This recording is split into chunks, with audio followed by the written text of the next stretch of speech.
The rain fell steadily on the quiet suburban street, tapping gently against the windows like a persistent whisper. John Miller stood at his kitchen sink, staring out into the gray evening, his hands submerged in soapy water. He was a single dad, 42 years old, with calloused palms from his job as a mechanic. His daughter, Emily, was upstairs in her room, probably drawing pictures of butterflies again. Life had been hard since his wife passed away 3 years ago. Bills piled up, the house felt too big, and the silence echoed too loudly. But tonight, something caught his eye outside. A young woman huddled under a bus shelter across the road, her shoulders shaking as she cried. John paused, drying his hands on a towel. She looked about 25, soaked through, with a backpack at her feet, no coat, no umbrella. Homeless, maybe? He shook his head, telling himself it wasn't his business. But as the rain picked up,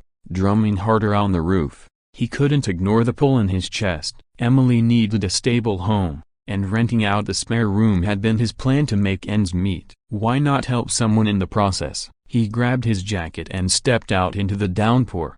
"Excuse me, miss, you okay?" John's voice was soft, carrying over the patter of rain. She looked up, her eyes red and swollen, mascara streaking her cheeks like dark rivers. Her name was Sarah Thompson, she said in a trembling whisper. She had nowhere to go, kicked out by a bad roommate, no family to call. John hesitated, the water dripping from his hair. "I've got a room for rent. It's nothing fancy, but it's dry. Come inside, at least get warm." Sarah nodded, wiping her face with a sleeve. She followed him across the street, her steps slow and uncertain, like a deer testing new ground. Inside, the house smelled of fresh coffee and faint lavender from Emily's bath soap. John showed her the room upstairs, a simple, with a twin bed, a dresser, and a window overlooking the backyard maple tree. $50 a week, if you can manage it, he said. No pressure tonight, though. That was the beginning. Sarah moved in the next day,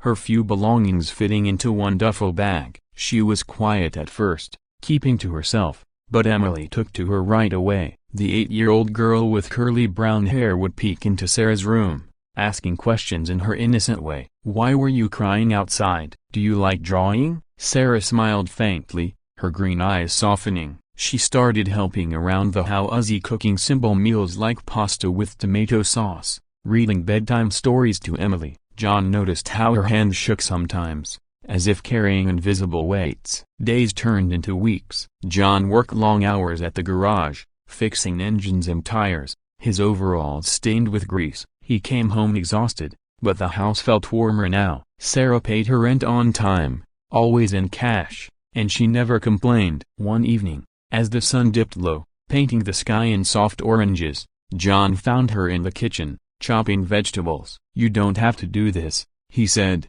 leaning against the door frame. "I want to," Sarah replied, her voice steady but distant. "It's nice to feel useful." She paused, knife hovering over a carrot. "My life.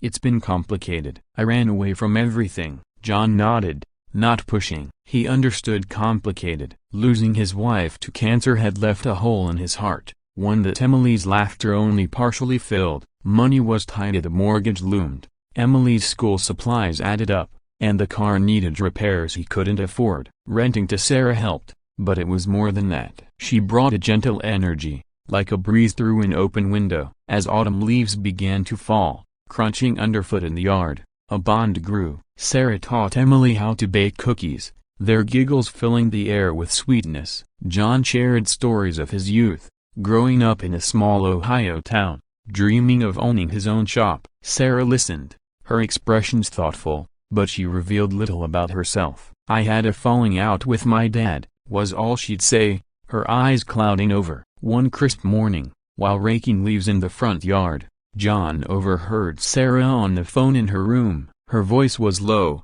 urgent. "No, I don't want your money. I need to do this on my own." He didn't eavesdrop further, but it planted a seed of curiosity. Who is she really? Why the secrecy? Tension simmered slowly. Emily caught a cold, her fever rising one night. John paced the living room, worry etching lines on his forehead. Sarah stayed up with him, brewing tea and placing cool cloths on the girl's brow. She's strong, like her dad, Sarah whispered, her hand brushing John's arm. In that moment, under the dim lamplight, something shifted. John's heart stirred, a warmth he hadn't felt in years, but doubts crept in. Was he getting too attached? Sarah seemed temporary, like a leaf caught in the wind. Weeks later, the first real strain appeared. John received a notice in the mail. The bank was threatening foreclosure if he missed another payment. He sat at the kitchen table, head in hands, the paper crumpling under his fingers. Sarah walked in, seeing his distress. "What's wrong?"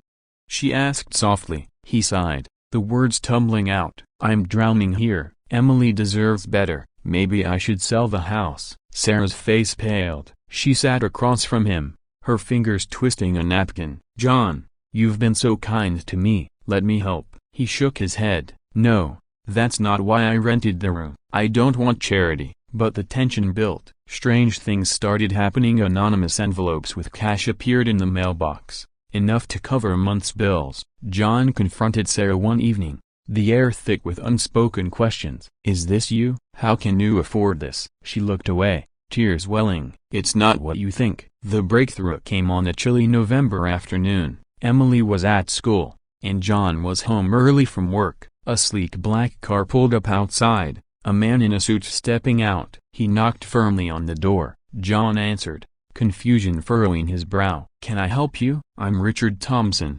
the man said, his voice commanding yet weary. "I'm looking for my daughter, Sarah." John's world tilted. Sarah emerged from the stairs, her face a mask of shock and resignation. "Dad, how did you find me?" Richard stepped inside, the door closing behind him with a soft click. He was tall, silver-haired, exuding the aura of someone used to boardrooms and power. "I've been searching for months. Your phone's GPS, private investigator said whatever it took." John stood there, piecing it together. Sarah wasn't homeless by chance. She was the daughter of Richard Thompson, CEO of Thompson Enterprises, a multi-million-dollar tech firm. She had run away after a heated argument, rejecting her privileged life to prove she could stand on her own. No fancy apartments, no credit cards, just her, raw and real. "I didn't want you to know," Sarah said to John, her voice breaking. "I wanted to be normal, to earn my place." Not because of his money. Richard's eyes softened as he looked at his daughter. "I was wrong, Sarah, pushing you into the business, ignoring what you wanted. But running away? You've proven your point." The room filled with a heavy silence, broken only by the tick of the wall clock. John felt a mix of betrayal and understanding. "You could have told me," he said gently. "I was scared," she admitted. "Scared you'd see me differently." As they talked, emotions unfolded like pages in a book. Richard explained how Sarah's mother had died young, much like John's wife, leaving him to raise her alone in a world of wealth that isolated them. Sarah shared her loneliness, the pressure to be perfect. John listened, his own struggles mirroring theirs in unexpected ways. In the end, it wasn't about money. Richard offered to help with the house, but John refused outright. "We'll figure it out," he said. Instead, Sarah chose to stay, bridging her two worlds. She introduced Emily to her grandfather, who brought gifts but more importantly, stories of Sarah as a child. Months passed, the seasons shifting to winter's quiet blanket of snow. The house buzzed with new life via family dinners, laughter echoing through the halls. Sarah and John grew closer, their connection deepening into love, slow and sure like a river finding its course. Emily thrived, her drawings now including Sarah in every scene. One evening, as snowflakes danced outside, John and Sarah sat by the fire. "You changed everything," he said, taking her hand. "You gave me a home when I needed it most," she replied. "Not the walls, but the heart." Richard visited often, mending his bond with Sarah. The twist of her identity had brought unexpected healing, showing that kindness, given freely, could bridge even the widest gaps. In the quiet moments, John reflected on that rainy night. Life's storms came unannounced, but opening a door literally or figuratively could lead to sunshine. And perhaps, the greatest wealth wasn't in bank accounts, but in the people who chose to stay. So,